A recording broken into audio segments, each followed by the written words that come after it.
This is a Gozney Roccbox. I was very interested in their products, but I choked at what a person has to pay to get into this home pizza oven stuff. So I found this on Facebook Marketplace at a very reasonable price, along with the pizza peel and the turning peel.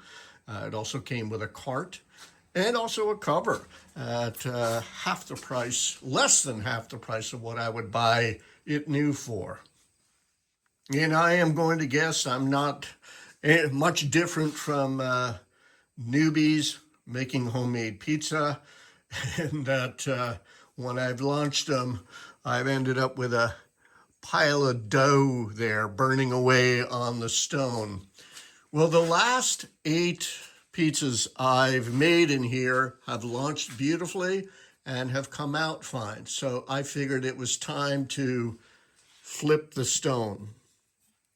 I believe that Gozney has a service where you can ship the oven back to them and they will take off the faceplate, which is necessary to get the stone out, and either replace the stone if it's broken or flip it and then re-rivet it and send it back to you. And I can't imagine what the price of that's going to be. So what I did is I have a titanium 3/16 diameter drill bit, and I drilled the heads off of the rivets to where they would spin right off the top of the rivet, or the shank of the rivet, I should say.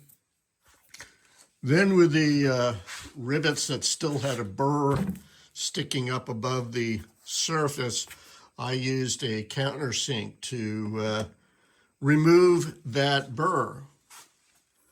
Then starting in this area, I could slide a putty knife between the silicone cover and the faceplate and start to work the faceplate out. And once I got it far enough out, I could pull it.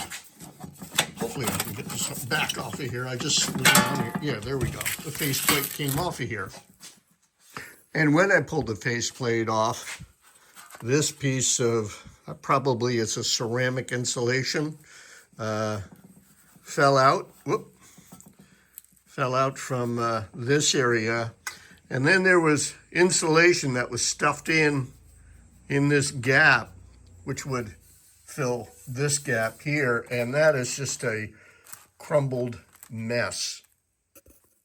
Fortunately, we have a local wood stove business, and they had exactly what I was looking for. They sell it in 1 foot wide by 2 foot long pieces, and that cost me, I think it was $10.29.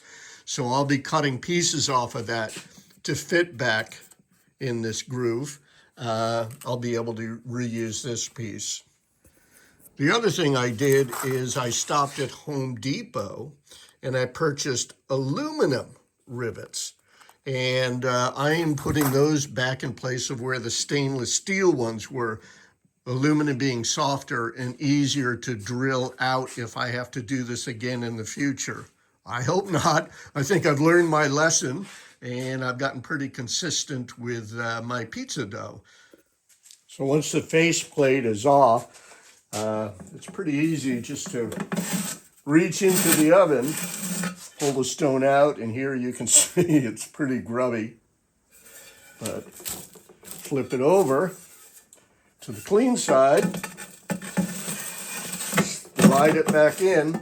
You do have to push the thermometer probe down. There's a groove in this stone that is below the oven that you have to make sure is pushed down into the groove so the stone slides over it. And from there, I'm going to put the insulation back in place and then rivet this face back to it and get it back out to my place where I cook pizzas.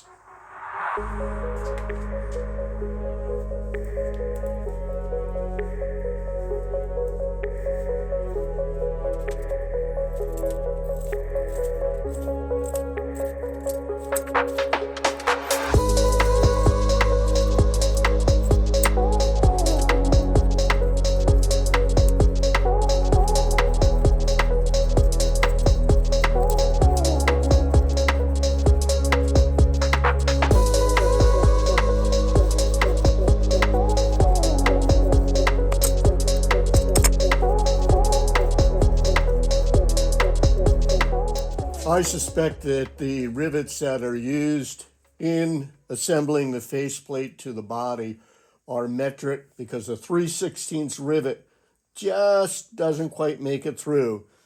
So using a number 12 drill bit and drilling the hole out, I can then slide the rivet in.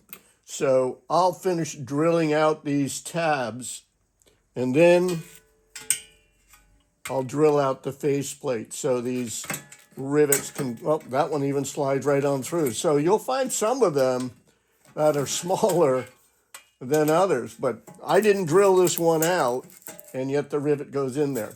So a number 12 is pretty gosh darn close to whatever drill bit or whatever device they were using to drill these holes out. So that is what I am going to do now.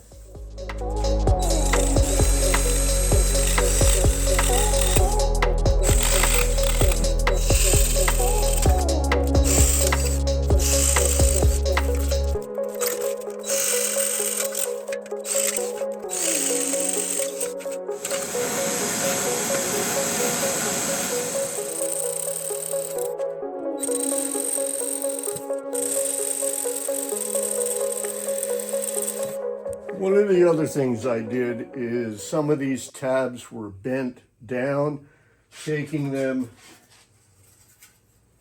moving them away from this inside surface. So using a pair of pliers, I bent them back out so they were closer to the face. I guess the only thing different I would do is check your rivet holes before putting the insulation in, and it makes it a better install. Drill these out, then put the insulation in instead of risking the drill bit getting caught up in this fabric, although I didn't have a problem. I just, in the process of steps to do, that is what I would do first, is drill out these holes, and don't forget the 3 that are on the bottom, before putting the insulation in. And just as this area here was the easiest place to start the removal, I am going to put it back on the same way. It seems to go on fairly easily that way. And then be mindful of lining up the holes on the tabs so that rivets can go in. Before rushing ahead, sliding these rivets in and popping them off, I decided that I would slide each rivet into the hole to make sure everything lined up, kind of using these as clecos if you were doing some automotive restoration or building an airplane. I had to go back through, and there was slight misalignment between the body and the faceplate. So I would take the drill and just very gently go in and wiggle it around and make some extra space for the rivet body to go in. I also used the actual rivet gun itself, sliding it down and just giving a couple of light taps with my hammer to drive the rivet down in. So now I am going to pop these off, then tilt this thing up and do the 3 that are on the bottom.